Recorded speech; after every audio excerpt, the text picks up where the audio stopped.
Rosa Weber no Supremo Tribunal Federal. Alexandre de Moraes no Tribunal Superior Eleitoral. O que esperar da justiça próximo das eleições deste ano de 2022? Esse é um dos assuntos que você acompanha agora no 3 sobre os 3.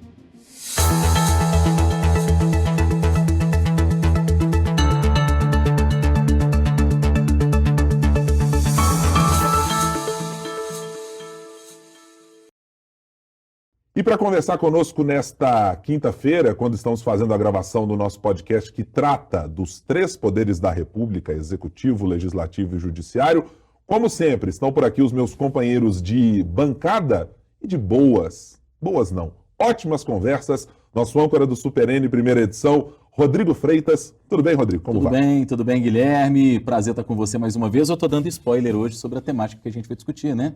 Fazendo aquela piadinha boa para começar ali em alto astral o nosso 3 sobre os 3. Hoje eu estou de rosa. Não Weber, mas de rosa. Que belíssimo estilo, hein? Com essa eu vou direto a Brasília para fazer contato com o nosso Ricardo Correia, editor-chefe do Tempo Brasília. Oi, Ricardo, como vai? Olá, Guilherme. Olá, Rodrigo. A todos que nos acompanham em todas as plataformas, as diversas plataformas, tanto em áudio quanto em vídeo. Um prazer, mais uma vez, falar com todos vocês. Exatamente. O Ricardo já deu a senha para você que não nos acompanhou nos 2 primeiros episódios aqui nos 3 sobre os 3. É só você nos procurar no seu principal tocador de podcast, aquele que você prefere, que usa habitualmente. Estamos disponíveis em todas as plataformas. E para você que está mais habituado para vídeo, pode nos procurar também no youtube.com/otempo e também no nosso portal, otempo.com.br/podcasts. Todas as quintas-feiras a gente traz aqui um novo cenário para ser avaliado por nós, 3 sempre integrantes aqui na bancada, sobre os 3 poderes da República, fazendo uma dobradinha entre o Distrito Federal e a capital mineira, trazendo assuntos também do nosso estado. Então vamos começar sobre a nossa pauta principal do dia de hoje. A gente vai dar uma atenção especial à justiça, em especial nesse momento em que estamos chegando. Estamos nos aproximando, faltando aí pouco menos de 3 semanas para as eleições. E claro que a justiça, ao longo dos últimos anos, não sei se a precisão que eu estou dando é exatamente essa. Acho que talvez ao longo da última década ou dos últimos 20 anos, a nossa relação com a justiça, com o Supremo Tribunal Federal, com os tribunais, menos os regionais, mas os tribunais que têm um escopo maior de alcance da política brasileira, me parece muito evidente que ela se modificou. Em outros tempos não víamos, não prestávamos tanta atenção em sessões do Supremo Tribunal Federal, em posições dos ministros, naquilo que era dito nas entrevistas, nos sinais que eram dados. Mas esse cenário se modificou, acho que radicalmente, a partir do mensalão, mas chegamos a 2018, quando há, e me parece que de maneira inédita, um acirramento entre Poder Executivo, Poder Legislativo e o Judiciário. Para começar esse nosso papo, Rodrigo, queria as suas primeiras impressões sobre Rosa Weber, chegando ao Supremo Tribunal Federal. Já temos o ministro Alexandre de Moraes no Tribunal Superior Eleitoral. Como é que você olha para o cenário de justiça nacional e vê esse tipo de confronto que passou a se tornar muito mais habitual do que a gente teve durante muito tempo? Tem algumas análises, Guilherme, Ricardo, amigos, que a gente pode fazer, mas antes de fazer essa análise sobre Rosa Weber e, por exemplo, o Tribunal Superior Eleitoral, eu queria acrescentar uma coisa que você disse agora há pouco sobre esse acompanhamento mais de perto do brasileiro em relação à justiça. Isso ficou muito evidenciado do mensalão para cá, e eu concordo com isso. E tem um outro elemento que facilitou muito o acesso do brasileiro ao judiciário, às instâncias superiores, porque a justiça dos estados continua sendo uma coisa meio que escondida, as pessoas não conhecem, não sabem quem é quem. A TV Justiça. A TV Justiça tem um papel importante nisso, porque começou a transmitir ao vivo as sessões plenárias do Supremo Tribunal Federal, começou a evidenciar aquilo que os ministros costumam dizer, e meio que caiu por terra aquela máxima de que juiz fala pelos autos, né? Eu me lembro que quando estava estudando teoria geral do Estado, ainda nos tempos de faculdade, era uma coisa muito clara de lembrar do professor falando isso. Olha, juiz fala pelos autos, juiz normalmente tenta não dar declarações, tenta não se expressar publicamente, quando na verdade os ministros do Supremo viveram uma espécie de espetacularização do judiciário, do mensalão para cá, e alguns eu acho que até de certa forma se deslumbraram com essa fama que ganharam, sobretudo aqueles que são mais combativos, aqueles que são mais polêmicos, aqueles que são mais incisivos. Estou dizendo tudo isso para falar, Guilherme, Ricardo e amigos, que, na minha avaliação, nós vamos ter de agora para frente, inclusive agora nessas eleições, muito possivelmente com o segundo turno que está se anunciando, pelo menos no plano nacional, nós vamos ter um Supremo Tribunal Federal com a presidente mais discreta, e a ministra Rosa Weber é a mais discreta entre os 11 ministros do Supremo, de maneira disparada, e vamos ter uma justiça eleitoral mais ruidosa, porque a postura do ministro Alexandre de Moraes, que comanda o TSE, é uma postura mais ruidosa, uma postura mais firme. Então, se for para reduzir a análise, digamos assim, depurar a análise, acho que vamos ter um Supremo mais discreto e uma justiça eleitoral que vai gritar mais, digamos assim, nos ouvidos do brasileiro. Estou dizendo tudo isso sem perder de vista que o primeiro discurso da ministra Rosa Weber no dia da posse, no começo dessa semana, foi um discurso muito forte. E foi um discurso com recados muito bem dados e que, inclusive, irritou alguns bolsonaristas. É bom que se diga, viu, Guilherme? Eu acho que essa análise pode, de fato, Rodrigo, resvalar naquilo que a gente percebeu ao longo dos últimos anos como sendo a tônica de como ministros se manifestam. Alguns com manifestações que são muito mais efusivas, casos do ministro Gilmar Mendes, que é um ministro talvez o mais político ou com as relações políticas mais estreitas com o Poder Executivo, do que quaisquer outros ministros dos quais a gente tenha notícia. Talvez a gente pode incluir Dias Toffoli também nesse mesmo campo. Recentemente foi presidente do Supremo e com uma pegada bastante política, politizada, né? Numa ideia de que o Supremo Tribunal Federal teria que funcionar como uma espécie de mediador, assim, algo inclusive que é bastante turvo do ponto de vista e controverso. Acho que a palavra ideal é essa, Rodrigo. Então me parece que o momento ao qual chegamos nessas eleições, com os dois integrantes das principais cortes do país, estou citando o Tribunal Superior Eleitoral com o ministro Alexandre de Moraes e o Supremo Tribunal Federal, não estou tratando aqui do STJ, esses dois me parecem ter um alinhamento não de postura pública, da maneira que se expressam ou até mesmo da maneira que se manifestam nos processos. Alguns com mais alarde, outros com menos alarde, mas me parece que de uma maneira geral, combativo contra os arroubos, sejam retóricos, sejam evidentemente judiciais, direcionados ao Supremo Tribunal Federal e às instâncias jurídicas que são as mais importantes para o país. Então deixa eu levar essa conversa aqui para Brasília, porque evidentemente quem fica ali sempre perto da Praça dos Três Poderes, perto do Supremo Tribunal Federal, e vez por outra certamente deve tomar um cafezinho com os ministros. Formado em direito também. Aliás, esta letra da nota fria da lei, Marina Schettini gosta muito dessa expressão, a nota fria da lei. O nosso baluarte jurídico deste 3 sobre os 3, Ricardo, pois não.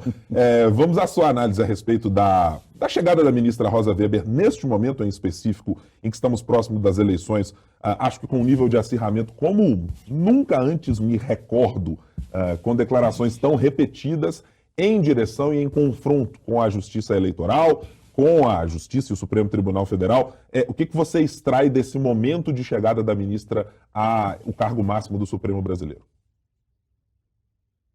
Vamos lá, eu acho que vocês fizeram um bom resumo dessa história toda, né? De como aos poucos o judiciário foi ganhando presença fora da discussão própria do tribunal, né? Mas já que o Rodrigo citou aí que eu traria a letra fria da lei, eu vou trazer a letra fria da lei sobre o que diz, nesse caso, a lei orgânica da magistratura, né?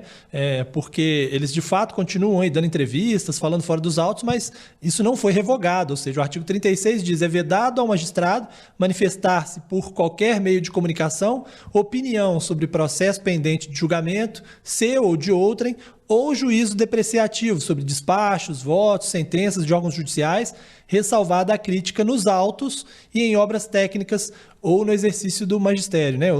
Eles todos não são professores na sala de aula, ou seja, se a gente for olhar a letra fria da lei, eles não podiam estar aí dando entrevista, criticando umas decisões do outro e tal, né?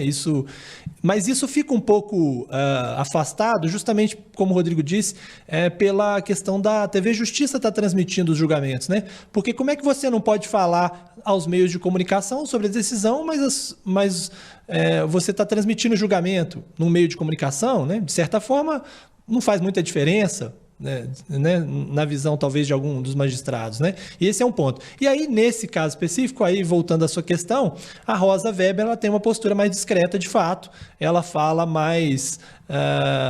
geralmente fala nos autos e bem menos na imprensa, né? Você vê, ela não está nas redes sociais aí como outros ministros estão, né? Dando suas opiniões sobre nada e tal. Ela é bem reservada, né? É considerada a ministra mais reservada do Supremo Tribunal Federal, embora tenha feito um discurso de posse com vários recados, né? Aí eu acho que justamente por isso, porque ela vai se reservar, vai dar menos entrevistas, talvez fale o mínimo possível, ela nesse discurso de posse deu vários recados, e alguns que foram interpretados como recados ao presidente da República e ao Ministério Público, principalmente, né? E aí eu toco em outro ponto. Eu acho que um dos motivos pelos quais o Judiciário, em especial o Supremo Tribunal Federal, ganhou mais relevância foi justamente diante de questionamentos ao Ministério Público.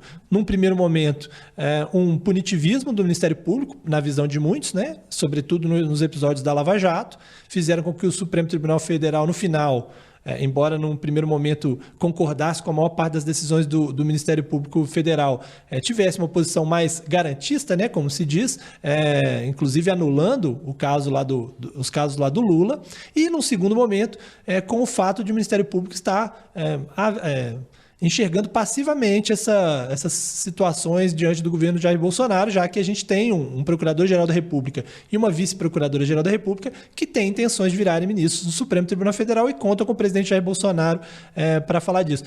Sobre esse aspecto específico do Ministério Público, que eu acho que tem uma ligação com essa posição do Judiciário, eu até tenho depois um bastidor para falar um pouquinho. Mas eu acho que, fechando aí essa questão sobre a Rosa Weber, ela deu recados muito claros de que ela citou Estado laico, o Estado tem que ser laico, ela citou liberdade não significa poder agredir as instituições, deve haver independência, temos que combater o discurso do ódio e temos que evitar arroubos autoritários de um poder em cima do outro. E mais do que isso, que eu acho que é o recado mais importante, né? Quem dá a última palavra sobre a Constituição é o Supremo Tribunal Federal. E aí ela lembra, inclusive, Rui Barbosa, né? Que dizia, todos podem errar e todos podem questionar os erros dos outros, mas quem tem que, no caso específico da Constituição, quem erra por último e quem tem o direito de errar por último é o Supremo Tribunal Federal. Aí lanço uma pergunta para o Rodrigo Freitas nesse caso. Nesse ponto específico citado pela ministra Rosa Weber, Rodrigo, quando trata de Estado laico, você compreende como um recado direcionado interna corporis ao Supremo Tribunal Federal, e vou nominar evidentemente aqui o ministro apontado pelo presidente Jair Bolsonaro, indicado por ele como terrivelmente evangélico, André Mendonça, ou a sua percepção é de que aquilo também se espraia para o discurso do presidente, que tem sido um defensor voraz da ideia de que o país deve ser um país cristão e, por isso, regras religiosas de alguma maneira deveriam se sobrepor ou se tornarem iguais na hora de se decidir questões jurídicas do país. Penso eu, Guilherme, que esse recado vale para os dois lados, mas foi mais para fora. Foi mais para fora porque, querendo ou não, hoje, dos 11 ministros que nós temos no Supremo, aquele que de repente faria algum ativismo religioso, digamos assim, seria justamente o ministro André Mendonça. Nem o ministro Nunes Marques, que também foi indicado pelo presidente Jair Bolsonaro, nessa seara religiosa, me parece que tem alguma atuação ou que tenha se manifestado assim de uma maneira... Para começar, que não foi indicado com essa pecha de terrivelmente evangélico como quis o presidente Bolsonaro em relação ao André Mendonça. Na minha avaliação, é um recado que vai para o lado de fora, e a gente tem visto na campanha algo que a gente viu ao longo desses últimos 3 anos e meio, mais de 3 anos e meio de mandato do presidente da República, que é muitas vezes a confusão entre religião e política, entre aquilo que é o institucional e o que é o religioso, né? Então, o recado para mim fica muito evidente, e por isso desagradou tanto os bolsonaristas. Eu não vi na esfera do judiciário ninguém meio que reclamando, mesmo que a boca miúda, reclamando ali entre os dentes, não notei esse movimento, mas entre os bolsonaristas ficou muito evidente. E aí, eu retorno ao 7 de setembro, que a gente discutiu aqui na semana passada, quando naquela infeliz comparação das primeiras damas que o presidente quis fazer, ao se referir à esposa dele, Michele, e a esposa do ex-presidente Lula, a Janja, quando ele diz que a Michelle é uma mulher de Deus, quando ele diz que e quando a própria Michelle diz que o Brasil é um país do Senhor, ela tem repetido isso insistentemente nos eventos, nas propagandas e etc. Então, esse recado vai para o lado de fora. E outra coisa a se destacar, e que acho que é um recado muito claro, o combate ao discurso de ódio. E ela usou essa expressão, discurso de ódio, que é uma coisa que está muito presente, que é uma coisa que a gente viu essa semana no debate da TV Cultura, praticado por um bolsonarista, o deputado estadual Douglas Garcia contra a Vera Magalhães, nossa companheira jornalista, que mais uma vez foi alvo da ira dos apoiadores do presidente Bolsonaro, que dessa vez teve até a reprimenda de apoiadores do presidente, do filho do presidente, o Eduardo Bolsonaro, do candidato ao governo do estado apoiado pelo presidente, o Tarcísio de Freitas, ex-ministro. Então, esses recados, penso que ficam muito claros e que chegam ao bolsonarismo. Mesmo tendo sido um discurso sem palavras talvez tão duras como em outras vezes, Ricardo, a gente já viu de outros ministros e de outros presidentes do Supremo, pelo menos na minha avaliação, o recado foi muito certeiro, se não tão duro nas palavras, talvez com um pouco mais de, eu não sei se elegância seria a palavra mais correta, mas talvez com um pouco mais de leveza, talvez seja essa a expressão. Eu acho até... De institucionalidade, talvez.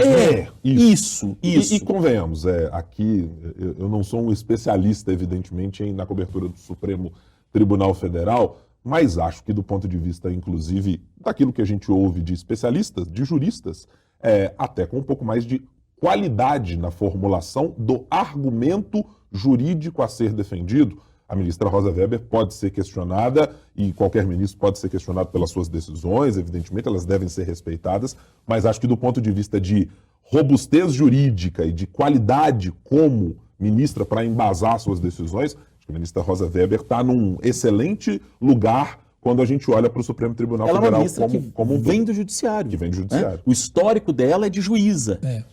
Diga, Ricardo. Deixa eu até aproveitar esses dois temas que nós tratamos, essa questão do histórico dela e a questão, só para voltar um pouquinho para não esquecer da questão religiosa, né? Sobre isso, até falei que eu ia colocar aí um bastidor do Ministério Público e dessa coisa do Aras na busca pela vaga, né, de ministro do Supremo Tribunal Federal. A conclusão que o grupo mais próximo do Aras tem é de que não adianta nada ele fazer uma defesa ardorosa do presidente e evitar as ações contra o presidente, como ele tem feito, se ele não conquistar o apoio dos líderes evangélicos, né? Porque eles avaliam que foi isso que fez com que o presidente, né, e o próprio presidente disse isso, escolhesse, passasse o André Mendonça na frente dele, porque teoricamente ele era o segundo. Havia uma expectativa de que o Aras fosse o segundo indicado. E ele não foi. E aí, por causa disso, ele está buscando esse público evangélico, se aproximando deles. Inclusive, um importante advogado mineiro, tem feito essa tarefa, porque ele é próximo da bancada evangélica, e tem feito essa tarefa de aproximar o Aras desse público. Ele levou até recentemente o Aras num evento da Assembleia de Deus lá em Goiás, para apresentar o Aras a eles e mostrar, falar assim, olha, vocês não precisam ter preocupação, ele também tem visões cristãs e tal, porque eles acham que, por mais que o presidente seja grato ao Aras, possa ser grato ao Aras, caso seja reeleito e tenha a oportunidade de indicar mais um, que sem apoio dos líderes evangélicos ele novamente será atropelado por alguém, e aí tem várias pessoas que estão de olho, inclusive né, o Humberto Martins aí do Superior Tribunal de Justiça, que tem uma postura mais evangélica, vamos dizer assim, do que o Aras, né? Esse é o primeiro ponto. E segundo, sobre a trajetória dela, é até interessante porque ela, embora juíza de carreira, e embora tenha sido primeira colocada no vestibular de Direito quando passou e se formou como a primeira da turma, como a melhor aluna da turma nos critérios lá da faculdade, ela sempre foi questionada no Supremo Tribunal Federal por ter vindo da Justiça do Trabalho, né? Porque, principalmente por conta dos julgamentos de direito penal, né? Falou, a pessoa que fez a carreira na Justiça do Trabalho talvez não tenha aí o entendimento do direito penal suficiente para estar na função. Isso, inclusive, foi um questionamento feito quando ela passou por sabatina no Congresso, embora naquela época tenha se considerado é que ela, por já ter feito uma sabatina quando virou ministra do Tribunal Superior do Trabalho, já tinha mostrado a aptidão jurídica dela. E, de fato, ela é uma ministra considerada muito técnica nas suas decisões, e isso é interessante. Então, pelo menos nesse ponto aí de falar nos autos, ela é mais juíza do que os outros. E é, de fato, uma juíza de carreira, ainda que ela tenha passado por um tempo por esse questionamento de que, como juíza do trabalho, ou seja, de uma justiça especializada, ela não estaria nas mesmas condições de outros juízes que vieram do Ministério Público ou da advocacia para tratar de temas relacionados ao direito penal, o que é, na verdade, uma grande bobagem. Né? Sabe o que é que me chama a atenção? Eu vou fazer uma pergunta para vocês dois. O Ricardo, a minha religião importa para você? Se eu sou católico, espírita, evangélico, seja lá o que for? Não. Importa para você, Guilherme? Não, nenhuma importância. A religião de vocês dois, para mim, tanto faz. O que importa para mim, aqui nesse nosso ambiente, que é um ambiente de trabalho, é a qualidade técnica comprovada que você, Guilherme, tem, que você, Ricardo, tem também, e que supostamente eu tenha. Vocês já notaram que a gente, de certa forma, naturalizou essa coisa do o ministro tem que ser evangélico, ou o ministro tem que ser conservador? Ora, gente, se o Supremo Tribunal Federal é uma corte que é a guardiã da Constituição, por que a gente tem que ficar, né, a partir do que foi feito pelo próprio presidente da República, porque isso veio de lá para cá, e aí a gente vai chegar certamente na discussão se o correto é o presidente ou não indicar o ministro, como a gente faz aqui no Brasil e em outros lugares do mundo também, mas nós estamos perdendo de vista, e isso me preocupa absurdamente, a discussão que é mais importante, que é a qualidade técnica do sujeito, que é se ele conhece a Constituição, que é se ele é um defensor da Constituição, porque o Supremo é o guardião da Constituição, é a mais alta corte do Brasil e a corte constitucionalista. E tem aí um ponto, Rodrigo, que eu vou inteiramente concordar com todos os pontos que você disse até agora, que me preocupa também na mesma medida, que é a sacralização do debate público brasileiro.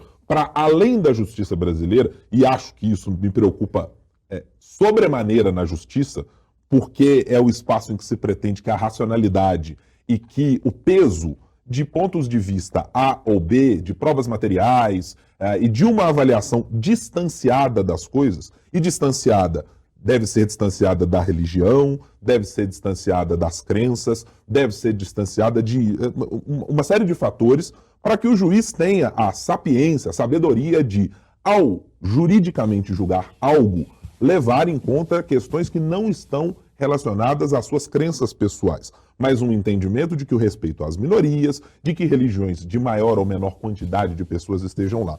O que me causa maior espécie, que me deixa muito mais preocupado, e concordo muito com você, é que o debate público brasileiro, e esse debate está sendo levado para a justiça de uma maneira também contaminando, assim como outros poderes, uma ideia de que debatermos política no país, ou debatermos o judiciário ou o legislativo, tenha de ser relacionado necessariamente com a posição político-ideológica ou a posição de sagrado, como se as decisões terrenas e a própria ideia de democracia contemplasse o terreno, né? Ou para além do terreno. É que a gente pudesse falar que voltar a tempos de dizer que Luís XIV deveria ser rei ou não deveria ser rei, porque o Sol, a constelação, as estrelas ou uma entidade que paira sobre nós, e aqui não há nenhum juízo de valor para quem tem qualquer crença, para quem é ateu, para quem não é ateu, para quem é da Umbanda, do Candomblé, do catolicismo, ou qualquer outro do espiritismo, tampouco interessa,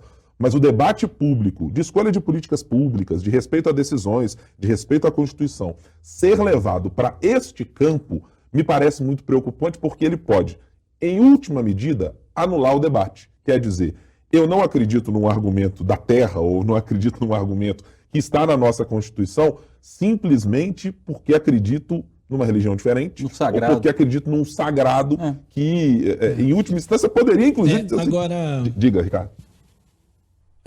Não, o que eu ia dizer é o seguinte, assim, na verdade, o que a gente tem é um transporte, de fato, do Poder Legislativo para o Judiciário de algumas questões que fazem com que, principalmente esses grupos que se sentem subrepresentados dentro do judiciário queiram, de alguma forma, participar. Porque o que acontece? A pauta de costume ela ganhou uma importância muito grande no Brasil, né? Principalmente porque políticos que tinham essa pauta de costume no seu centro de discussões foram alçados ao poder. E aí, cada vez mais a gente vê pastores, padres, representantes do setor evangélico ganhando espaço no parlamento, mas isso não significava a adoção, de fato, de políticas na linha do que eles esperavam, justamente porque, com a judicialização que a gente tem no Brasil, o judiciário barrava. Então, algumas questões que o parlamento não discute, justamente porque há esse choque, né, na pauta de costume, ficou-se para ser decidido no Supremo. E o Supremo tomou algumas decisões nos últimos anos. E por causa disso, eles passam a entender o seguinte: olha, se não adianta se eu tenho representação forte, as bancadas evangélicas e cristãs, em geral, são muito fortes no legislativo. E se eu tenho essa representação, isso não é suficiente para eu fazer avançar a pauta que eu entendo ser a pauta dos costumes, então eu preciso ter representação no judiciário para discutir essas questões do ponto de vista dessas religiões, né? Eu não estou nem endossando esse pensamento, mas esse é o raciocínio que se faz para começar a cobrar que no judiciário também importe a religião do sujeito, embora eu também ache que isso não deveria ser um ponto a ser considerado, né? O problema é que a distância entre a indicação e o aparelhamento nas instituições brasileiras, ela é separada por apenas uma linha tênue. E o resultado pode ser, evidentemente, trágico à medida que a gente adote critérios que não são os mais saudáveis para olhar a letra da lei. É uma linha tênue com um elefante tentando se equilibrar em cima dela. O desenho é muito claro, fica cada vez mais evidente quando a gente escuta essa avaliação do Ricardo e com razão e aquilo que a gente estava dizendo. E para complementar, eu quero trazer esse debate para a nossa roda aqui também, ainda tem a PEC 275 que voltou a ser discutida, né? E a PEC 275, ela quer o quê? Aumentar o número de ministros do Supremo e que, num caso de reeleição do atual presidente da República, se essa PEC passar, ele teria a possibilidade de indicar mais 4 ministros do Supremo. Nós sabemos como é que o critério de escolha vai ser feito, né? Vai ser dado, qual critério vai ser utilizado. E eu queria lembrar a quem está nos ouvindo, a quem está nos assistindo, que esse tipo de expediente de aumentar a quantidade de ministros da mais alta corte do país costuma ser um artifício utilizado por ditaduras. Vou lembrar 2 nomes que não são, evidentemente, um ditatorial, né? Já temos essa convicção, acho que plenamente formada, e outro que caminha a passos largos para aprofundar ainda mais. Se a gente pegar o que é Viktor Orbán na Hungria e o que foi, e o que deixou de legado Hugo Chávez na Venezuela, artifícios utilizados nesse mesmo conteúdo da PEC citada por você, Rodrigo, estão presentes exatamente nesse tipo de lugar, que um dia se arvorou na condição de democracia. Mas não criticam tanto a Venezuela? Mas que está cada vez mais distante disso. Judiciário certamente voltará a ser pauta aqui no nosso 3 sobre os 3, dada a importância que tem e que terá certamente nessas eleições, mas eu vou fazer aqui um cavalo de pau para que desçamos para Minas Gerais um pouco, porque, afinal de contas, temos uma semana... Aqui. Se organize, por favor, puxe, acomode-se na cadeira, porque agora vamos falar um pouquinho sobre o nosso estado.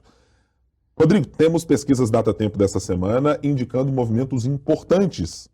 Eu não sei se importantes para todas as campanhas, mas pelo menos para a campanha principal que lidera as intenções de voto desde o início do nosso levantamento ao longo desse ano, e estou falando especificamente de campanha para o governo de Minas Gerais, parece que todo mundo que está olhando para o governador Romeu Zema nesse momento está cada vez mais tendo que utilizar binóculo e com menos possibilidade de olhar só com os óculos ou de se aproximar de alguma maneira dele. Alexandre Calil, Carlos Viana, todos eles indicando nos nossos levantamentos que não estão conseguindo encontrar uma chave de discurso, uma conexão com o eleitorado para cumprirem o seu objetivo principal nas suas candidaturas, que é vencer essa eleição. Há outros objetivos que pairam em relação a seus aliados políticos, mas o objetivo principal, até o momento, tem sido cumprido com êxito do ponto de vista da campanha de Romeu Zema, que é conseguir abrir uma vantagem bastante expressiva. Cara, tem uma série de coisas que a gente pode dizer. Primeiro que essa distância de 30 pontos, né, na casa dos 30 pontos, é algo muito significativo e o Datatempo está batendo, inclusive, com outros institutos de pesquisa que estão mostrando um cenário bastante parecido e me parece bastante real. Quando a gente observa o interior de Minas, me parece algo bastante real. Nós temos alguns fatores que, para mim, explicam e explicitam esse resultado que as pesquisas estão mostrando. Primeiro, é que o governador Romeu Zema, ele não tem um primeiro mandato marcado por grandes realizações, por uma grande marca. Mas para o mineiro está ficando muito evidente que ele conseguiu arrumar a casa. E o arrumar a casa que eu falo, por mais que vai se fazer o questionamento, mas ele não pagou as dívidas, governou amparado numa liminar, sustentado por uma liminar que não fez com que ele pagasse a dívida do Estado. Mas só o fato dele ter voltado a pagar o servidor público sem parcelamento, voltado a pagar em dia, o efeito disso... Gente, Minas tem, acho que 600 mil servidores públicos, se eu não estou enganado. O efeito disso, se você pensar que cada servidor público, de repente, tem família, tem 3, 4 pessoas em casa, e tem outras pessoas, e tem amigos, e tem um círculo em volta dele, isso é representativo. Vai além apenas do factual, Rodrigo, e passa para aquela história quando a gente diz sobre segurança. Você vê o policial na rua, muitas vezes, e você diz assim, eu estou prestando atenção naquele policial, ele me dá a sensação de que eu estou seguro. O servidor consegue materializar, nesse momento, é o que apontam as pesquisas, materializar que ainda que haja problemas de ordem gigantesca no Estado para serem resolvidos, como aposentadorias e tudo mais, hoje ele consegue tatear aquele benefício que voltou a ser, e diga-se de passagem, a obrigação para todo servidor e para todo mundo que trabalha no Estado, que é ter conta paga em dia com o seu salário recebido de um árduo trabalho que tem o servidor em Minas Gerais. Mas para quem não tinha, parece muito quando você cumpre a obrigação. E o governador, do ponto de vista da comunicação, ele trabalhou bem isso. Sim. É um mérito que ele tem, aliado ao jeitão mineiro, que é uma coisa que no interior nós sabemos que gera uma certa identidade. Em lugares onde a gente pensava que o Zema pudesse estar mal, em lugares como o norte de Minas, o nordeste, o noroeste do estado, os vales, Jequitinhonha e Mucuri, o governador está muito bem, as pesquisas, o dado estratificado das pesquisas mostra que ele está muito bem. Então, você tem um governador que fez esse papel de arrumar a casa e que agora está prometendo que o segundo mandato com a casa arrumada, ele vai poder fazer mais. E lembrando que tem um acordo da Vale, que é um dinheiro manchado de sangue, é verdade, mas que é um dinheiro que vai ser utilizado para uma série de obras e ele está usando isso na campanha, porque muitas dessas obras, talvez as de maior fôlego, as de maior peso ainda não começaram. Esse é um ponto. E o outro ponto, Guilherme, Ricardo e amigos, é que nós temos um cenário em que os competidores do governador Romeu Zema não ajudaram muito. Primeiro, vamos pegar o Alexandre Calil, que é o segundo colocado nas pesquisas. O Alexandre Calil foi reeleito muito bem em Belo Horizonte, mas começou um segundo mandato na cidade muito mal politicamente, muito mal costurado com a Câmara. E isso representou uma dificuldade. Outra coisa foi que o Calil, todo mundo sabia que ele ia ser candidato. Ninguém tinha dúvida disso, mas toda vez que você perguntava para o Calil, na hora certa nós vamos decidir, com aquele jeitão Calil de ser, né? Então ele não, e aí só falso para quem está vendo, porque todo mundo sabia. Gente, o Calil botou o Fuad como vice, porque o Fuad era o homem de confiança dele, para que ele fosse candidato ao governo do Estado. Mas essa coisa de que eu tô preocupado em governar Belo Horizonte, balela, porque queria ser candidato, assume que é melhor. Eu concordo contigo, Rodrigo, nesse ponto, mas eu vou fazer razoavelmente aqui um advogado do diabo antes de passar por Ricardo. Eu também me peguei nesse mesmo argumento durante muito tempo de que o ex-prefeito Alexandre Calil não fez campanha.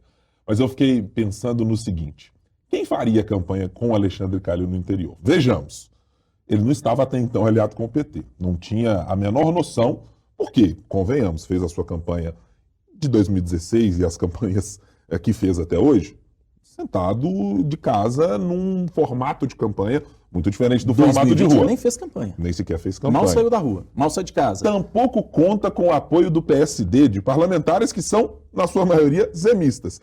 Eu sempre me peguei imaginando o seguinte, imagine se Alexandre Calil tivesse ido ao interior do estado em março desse ano.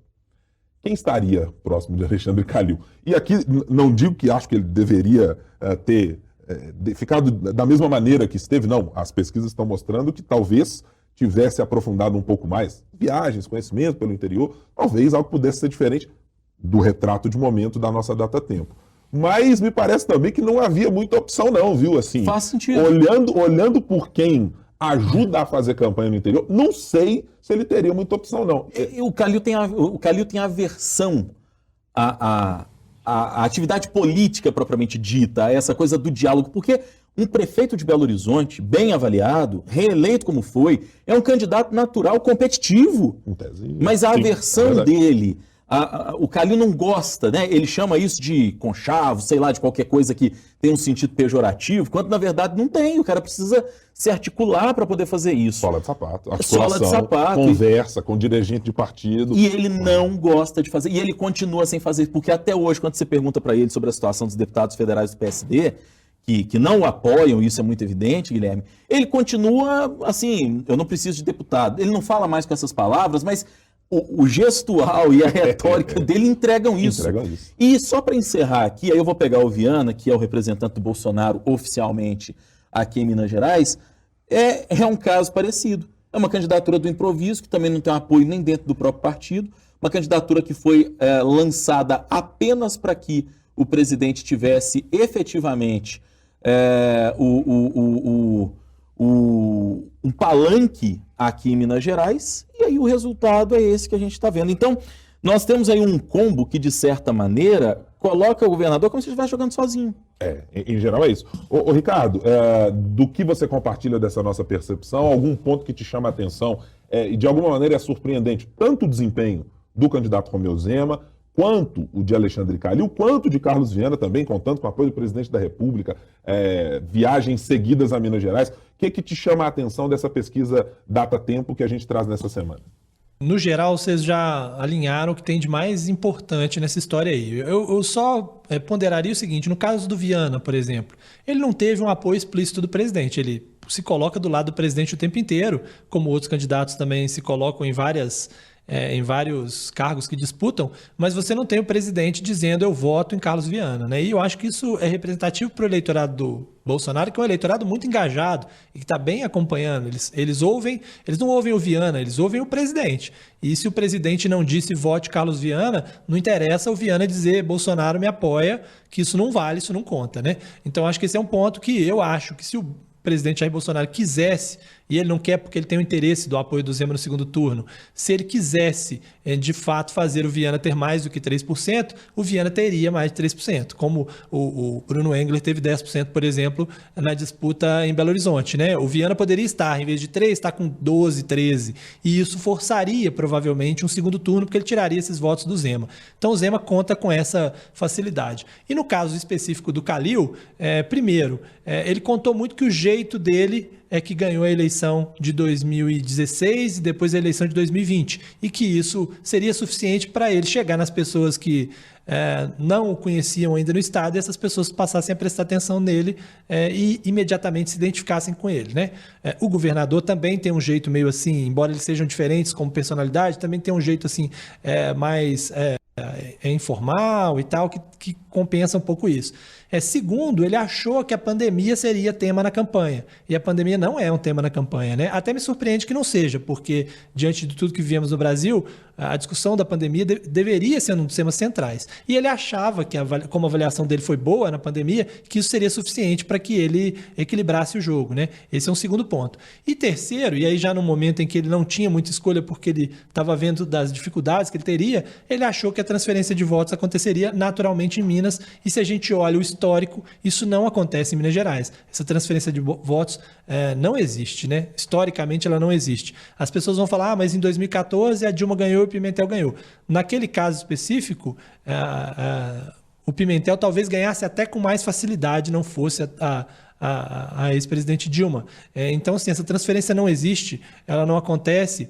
E quando a gente olha aquela coisa com o fulano com apoio, né? A pesquisa tem esse dado que perdeu um pouco a importância, justamente pelo fato de que ela não acontece na prática. O Calil continua na frente quando fala Calil com apoio de Lula, só que isso não se reflete no dia a dia, porque, na verdade, não estará na urna Calil com Lula, né? Estará na urna Calil, estará na urna Romeu Zema. E, claro, o governador é bem avaliado, justamente por isso que vocês falaram. A comparação dele não é com esses candidatos que estão aí. A comparação dele, e é sempre assim um candidato à reeleição, comparação é com o anterior. E aí, realmente, nessa comparação dele com o Pimentel, diante de todas as dificuldades que foram visualizadas no Estado, na gestão Pimentel, fica muito mais fácil para ele. E as pessoas só mudam quando elas realmente estão muito insatisfeitas com o governante, o que não é o caso dessa específico. Então, por isso, fica muito difícil uma reversão aí nessa reta final, embora a eleição a gente sabe que fatos novos acontecem todo dia, né? Ô, Rodrigo, tem uma coisa que chama a atenção. Ô, Ricardo, eu vou resvalar no seu comentário a respeito da transferência de votos, é que ela historicamente nunca é possível de se fazer na medida em que os candidatos, que são os agraciados, gostariam. Mas é curioso nesse cenário do Estado, também mostrado pelas nossas pesquisas, que há uma pessoa, inclusive na chapa de Alexandre Calil, que tem conseguido se beneficiar quando a associação acontece de maneira mais importante com o mesmo padrinho político trazido por Calil. É Alexandre Silveira, que creio eu, acho que a campanha dele, ou a figura de Alexandre Silveira pré-eleição, pré-acordo com o PT, ela é tão dissonante, mas tão dissonante do que é o campo em que ele está fazendo campanha hoje, que me surpreende muito quando você coloca os números à mesa, que Alexandre Silveira, com boné do Lula aqui a colar, participando das plenárias do PT. Fazendo L aqui a colar, mas ao mesmo tempo se equilibrando com parlamentares do PSD, Estado afora. Do União Brasil, tem gente que apoia. Até fazendo com que o ex-prefeito Alexandre Calil fique bravo em determinados momentos ali, quando vê um PSD aliado com um prefeito zemista, com um deputado zemista, com um candidato ali zemista. Mas me surpreende que Alexandre Silveira esteja nesse momento de uma maneira até bem competitiva, quando essa possibilidade de transferência também é carreada para ele. Quer dizer, se alguém está saindo... Eu vou discordar, viu, Guilherme? Pois não. Opa, divergência... Eu vou discordar de você sobre o motivo, não que ele esteja competitivo. De fato, numa eleição Senado, se a gente pega o primeiro colocado está com 19,3% e ele está com 8,6%, considerando que você tem 32,5% de indecisos, ele está super competitivo. Agora, eu não acho que ele está conseguindo transferir, porque o ex-presidente Lula tem 40% dos votos, mais de 40% dos votos em Minas Gerais, e o candidato ao Senado está com 8%. Né? Eu acho que, me parece assim... No caso dele especificamente, tudo bem, ele saiu do lugar, mas saiu do lugar porque ele era completamente desconhecido, né? Mas a quantidade de transferência de votos dele não é muito diferente. Você compara com o Calil, você diz, bom, o Calil não saiu do lugar, o Silveira saiu do lugar, mas saiu de um lugar que era realmente um lugar de onde não tinha como um candidato ao Senado, com o tempo de TV que ele tem e com o apoio que ele tem, não sair, né? Mas daí a dizer que ele tem conseguido... o apoio dos petistas, eu tenho bastante dúvida, né? Eu acho que o PT, um candidato do PT que conseguisse transferir votos não tinha como ter menos do que 15% a essa altura do campeonato, pelo menos. Não, e tem razão nesse aspecto, Ricardo. Eu acho apenas que apoio dos petistas, e vou usar no gênero, tá? Dos petistas, alguns, Alexandre Silveira tem. Das petistas e das campanhas, especialmente as de mulheres, não apenas do PT, de outros partidos ali que estão cercando a federação, que estão dentro da federação, aí a coisa muda muito de figura. A minha percepção mais, Ricardo, é que, de fato, a gente precisa matizar aí o cenário do Senado, do alto grau de desconhecimento, com que faz com que muitas vezes os candidatos passem a ser conhecidos, mas não necessariamente por serem atrelados a isso. Mas eu acho que, inevitavelmente, a máquina de campanha que envolve um candidato como o ex-presidente Lula, envolve o candidato Jair Bolsonaro, eu acho que de alguma maneira ela é capaz de tracionar, mas de fato fica a dúvida se isso é pelo desconhecimento e o eleitor passa a conhecer, ou se é mesmo por algum fator de transferência de voto que possa ocorrer. Eu acho que de fato tem isso mesmo, Ricardo. Deixa eu te dar até um dado aqui para a gente poder falar sobre isso, né? O dado de desconhecimento do Alexandre Silveira. Nesse período entre uma pesquisa e outra, esse dado de desconhecimento caiu de 67,6 para 58,5, ou seja, caiu 9 pontos, né? 9 pontos. E nesse cenário de 9 pontos, a gente viu ele subindo vou pegar o dado aqui certo, de 5,6 para 8,6, ou seja, desses 9 pontos, ele conseguiu aí 3 pontos, né? Pouco acima da margem dentro dessa de erro, questão né? de desconhecimento. Considerando que tem 3 candidatos, considerando que tem 3 candidatos que estão disputando mais firmemente, né? Ele pegou 30% aí desse coisa do desconhecimento. Agora, me chama a atenção muito o desconhecimento dos candidatos, que de fato mostra aquilo que, se eu não me engano, foi o Marcelo Aro, quem disse que, de fato, o último voto a ser decidido é o voto de senador, né? Porque o desconhecimento de todos os candidatos é muito grande. O Cleitinho, por exemplo, que está em primeiro, né, que tem 19 pontos e está em primeiro, ele tem 49,9, ou seja, metade do eleitorado não conhece Cleitinho, não tem conhecimento suficiente. E ele é o primeiro colocado. E dele para baixo, todo mundo tem mais desconhecimento. Silveira, quase 60% de desconhecimento, o próprio Marcelo Aro, 63%, e por aí vai. Não tem ninguém que é candidato ao Senado que seja conhecido. O que explicaria o fato de que, quando começaram as pesquisas lá atrás e havia a presença de Aécio Neves liderava, porque ele é conhecido amplamente no eleitorado mineiro. Ainda que ele tenha uma rejeição muito grande, como a eleição para senador é decidida em primeiro turno, não tem esse negócio de segundo turno, pouco importa se o cara tem 60% de rejeição. Se tiver 40% disposto a votar nele, ele ganha a eleição, né? Eu acho que muita coisa ainda pode acontecer nessa eleição ao Senado, justamente por conta dessa questão do desconhecimento dos candidatos. Na reta final, as pessoas vão ter que escolher um, conhecendo ou não conhecendo, né? Com certeza. Posso trazer um bastidor para a roda? Por gentileza. Ouvi de um zemista de alta patente, digamos assim, ontem. O governador, que hoje é um padrinho político muito interessante aqui em Minas Gerais, vai trabalhar muito para tentar fazer o Marcelo Aro vencer a eleição. Análise: é melhor ter o Marcelo Aro no Senado do que ter o Marcelo Aro num cargo de secretariado do governador Romeu Zema. Aguardar para ver. Faltam aí menos de 20 dias para as eleições. A gente vai ver se isso vai se confirmar de verdade, mas ouvi desse bolsonarista, não, desse zemista. É mais ou menos talvez a mesma coisa, né? Talvez no segundo turno, não, etc. Não tem lá tanta diferença assim, né? Mas ouvi isso, que o governador está pretendendo, agora que a vantagem parece estar mais consolidada, digamos assim, pretende trabalhar mais para tentar eleger o Marcelo Aro, que é melhor tê-lo como aliado no Senado do que tê-lo como aliado, entre aspas, no secretariado. É bem possível que essa tônica seja levada à frente. Aí voltaremos novamente a potencial de transferência de votos de Romeu Zema para o candidato Marcelo Aro. Exatamente. Senhores, Exatamente. Estamos chegando aqui ao final da nossa conversa desta edição número 3 do nosso podcast. E hoje, Ricardo, com muita satisfação que eu posso dizer e garantir que ainda bem não há chá de absolutamente nada no copo de Rodrigo Freitas. Aí é que você se engana. Não, mas, bom, pelo menos na prévia aqui, nos bastidores, antes de começar o evento, eu olhei para a caneca e não havia nenhuma coloração. Só não falei. Veja bem, Ricardo, foi possível já ver aqui de relance na imagem, copo tradicional, né, um copo americano, com conteúdo absolutamente adequado para o tempo seco de Brasília. Mas já que chegamos a esse momento, pois não, Rodrigo Freitas, o que há na caneca de Vossa Senhoria nessa edição do podcast? Mais uma vez é um chá. Mais uma vez é um chá.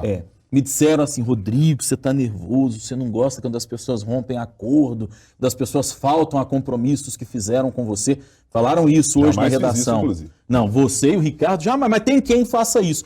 Mas não pode falar. O chá é o chá de valeriana. Não é isso que vocês estão pensando, não é um chá de uma ex-namorada minha que chamasse valeriana, nada disso. Valeriana é uma planta, você ferve a água junto com a raiz, depois coa e toma, ferve durante 15 minutos, tá? Correto. E aí é um chá que te acalma, que te deixa na paz do Senhor, tranquilão, sem estresse e que alivia até a tensão muscular. Então, para aqueles que achavam que eu estava bravo, Rodrigo, devo dizer, não tô mais. Diga, Ricardo. Não, e é um chá que ajuda a dormir, né? Muita gente toma para dormir. Eu até tentei uma época tomar esse chá para ver se fazia alguma diferença, eu conseguia dormir, mas eu descobri que meu problema não era esse. Meu problema eram as pesquisas eleitorais, eram as discussões eleitorais que me faziam ficar acordado esperando o resultado de tudo. E aí não adiantou nada, no meu caso, o chá especificamente. Mas o Rodrigo, como tem filho pequeno aí também, talvez a questão do sono também faça muita diferença, viu, Rodrigo? Toma um pouquinho antes de dormir, que para muitas pessoas funciona. Não sei se vai funcionar agora no período eleitoral, mas talvez depois da eleição comece a funcionar. Deixa eu começar a anotar aqui. Desculpa, bocejei, amigos. Deixa eu começar a anotar aqui essas dicas dadas por Ricardo Correia e por por Rodrigo Freitas, ou seja, deixa eu colocar aqui, tome chá de valeriana, não leia pesquisas eleitorais, não vê... É isso, né? Não marque compromissos que podem ser desmarcados a bel prazer. Okay, Pronto, não falei. marque... Tá. Se faltar o emprego para Ricardo e eu aqui no jornalismo, a gente pode virar raizeiro. Eu só preciso contar um detalhe. Quando vocês estão na valeriana aí, já tem algum tempo que o chá de mulungu, e aí você, nosso ouvinte, pode pesquisar e etc. Chá de mulungu já é um bom companheiro para aquele momento pré-sono, né? Só que aí vem de vez em quando debate no Roda Viva, aí tem um negócio aqui a colar, aí acontece um outro debate na TV Cultura com gente da pior espécie, fazendo coisas da pior espécie contra a categoria, aí fica difícil de dormir cedo. O mulungu é uma planta rica em flavonoides e alcaloides, substâncias com propriedades calmantes e sedativas, sendo indicada para o tratamento de situações como insônia, estresse e ansiedade. Vamos nos esbaldar no chazinho de Inclusive, mulungu. Rodrigo, aí pertinho do jornal tem uma rua com esse nome, inclusive Rua Mulungu, aí em Contagem. Tem até um parque ecológico na frente, as pessoas podem relaxar. Morava, inclusive, nessa rua, né? Mas assim, o que eu sugiro para que as pessoas consigam dormir e ter um pouco mais de tranquilidade é a gente encerrar logo essa conversa, senão a turma vai esticar até muito mais tarde assistindo, né? Até porque é preciso dar os parabéns a Ricardo, porque já pôde permanecer durante algum tempo na cidade mais importante de Minas Gerais, né? Agora não Contagem. está, a cidade de Contagem das Abóboras e toda a pujança econômica. Juiz de Fora, né? Não, Contagem. Já viu. Juiz de Fora, né? São Veja 25 anos de Juiz de Fora primeiro, né? Mas Estão falando em nível de... Né, com todo respeito à Assim, população de Contagem, mas Juiz de Fora, Belo Horizonte e Contagem. Contagem é a força motriz desse estado, Sim, a princesinha de Minas Gerais, Certamente. o coração da nossa Não, a indústria, Princesa e a de força Minas da é nossa Juiz de economia. Fora, tá no hino, inclusive. impressionante. Até Juiz de isso. Fora tá no hino, inclusive. Princesa de Minas, farol do continente, Manchester Mineira, viu? Fica aí a dica para quem quiser conhecer Juiz de Fora. Traremos aqui em breve as prefeitas Margarida Salomão e Marília Campos para um duelo. Debate. Estão convidadas. Isso. Estão convidadas. Para trazer um bom debate Exatamente. sobre o que acontecerá nesse estado, para a gente provar de uma vez por todas que a única coisa que Juiz de Fora tem de vantagem em relação à Contagem é porque o torresmo de Juiz de Fora é um negócio de louco, viu, Ricardo? Bar do Bigode. Bar do Bigode. Bar do Bigode do Chororó. Fica mais uma sugestão de patrocínio aí pro nosso podcast, viu? Momento jabá, hein? É isso aí. Então aqui, senhores, num pulinho aqui, quero pedir de vossas senhorias as apostas da semana. Vou primeiro com o Ricardo. Ricardo, em que vossa senhoria sugere que os nossos ouvintes, /internautas, /eleitores, de maneira geral, prestem atenção para a próxima semana? Eu acho que a gente tem que ficar de olho na presença internacional do presidente Jair Bolsonaro, né? Já que ele vai ao funeral da Rainha Elizabeth e depois ele vai à ONU, é preciso ver como é que ele vai ser recebido, né? E como é que ele vai conseguir costurar isso na sua campanha, já que ele perde uns dias aqui de campanha eleitoral em troca de algumas imagens junto com líderes mundiais. Para ele é fundamental que ele consiga cumprimentar essas pessoas, conversar com essas pessoas, e esse tipo de imagem vai ser útil para ele. Embora não resolva muito a questão da campanha, é um ativo que ele considera importante aí nessa semana que vem, né? Começa no fim de semana aí esse périplo internacional do presidente. Rodrigo, quase cidadão contagense, emérito da cidade. Freitas, por gentileza, sua consideração sobre o que olhar na semana que vem. Pesquisas eleitorais, Guilherme. Todas as pesquisas estão apontando para um estreitamento da vantagem do ex-presidente Lula sobre o presidente Jair Bolsonaro, com exceção da pesquisa IPEC. Todas as outras estão mostrando um cenário bastante parecido. Pelo sentimento que eu tenho observado ao conversar com as pessoas, eu acho que o Lula ainda tem, de fato, uma vantagem sobre o presidente Jair Bolsonaro, mas está ficando cada vez mais claro que essa eleição vai ser mais acirrada. E dou um exemplo, que vem inclusive de Contagem. A eleição da hoje prefeita Marília Campos contra um estreante na política que representou e que encarnou o antipetismo. Parecia uma eleição ganha para Marília Campos. No fim das contas, no segundo turno, você e o Ricardo vão se lembrar, a Marília ganhou com 4.000 votos apenas de diferença numa cidade do tamanho de Contagem. Isso serve de exemplo e serve de alerta para o PT e vai servir certamente de alento para a campanha do presidente Bolsonaro e para os bolsonaristas. Minha aposta para os nossos ouvintes é follow the money, siga o dinheiro, vá para o Divulga Candi e vamos prestar atenção nas prestações de conta dos candidatos. Tem gente declarando coisa aí da ordem dos 20, 30 mil com eventos absolutamente astronômicos, de proporções absolutamente fenomenais, e daqui a pouquinho a gente vai começar a ver, além disso, as insatisfações se acirrando por gente que tinha direito a determinado recurso, recebeu promessa para fazer campanha com o valor X, com o valor Y. Então eu acho que a gente tem que prestar atenção em como é que todo mundo vai tratar fundo partidário, despesas de campanha e, resvalando-se nisso, como é que a Justiça Eleitoral vai lidar com isso. Ao que parece, em boa parte dos casos, está dormindo em berço esplêndido. Mas vamos ver se isso não se modifica com ações e com tudo que está sendo levado à avaliação da Justiça Eleitoral daqui para frente. Pouco provável que muita coisa mude, afinal vamos nos aproximar das eleições e aí a Justiça não vai querer entrar numa celeuma com tantos problemas já para decidir, mas olho na Justiça e olho no dinheiro. Senhores, muito obrigado pela companhia em mais um 3 sobre os 3. Ricardo, até uma próxima oportunidade. Até mais, um abraço para vocês. Rodrigo Freitas, aquele abraço e o aperto de Aquele abraço. E o nosso brinde aqui com o chá de mulungu e o chá de valeriana. O Ricardo com a sua água lá em Brasília, que você que está na live está nos acompanhando. Muito bom o chazinho. E fiquemos todos atentos, muito atentos. Senhores, muito obrigado pela companhia e senhoritas que estão conosco nos acompanhando no nosso 3 sobre os 3. Faça o seguinte, você gostou do nosso podcast? Está acompanhando pela sua plataforma de preferência? Compartilhe nas suas redes sociais, assine o nosso podcast para sempre ficar informado quando tivermos os nossos episódios. A gente sempre traz um novo episódio para você às sextas-feiras, fazendo um balanço do que foi a semana e esperando que você esteja aqui na próxima semana conosco ou quando você quiser nos ouvir. Fique à vontade, espalhe para geral e o 3 sobre os 3 estará aqui sempre para analisar a política nacional, a política local e os 3 poderes da República. Muito obrigado pela sua companhia. Tchau, tchau.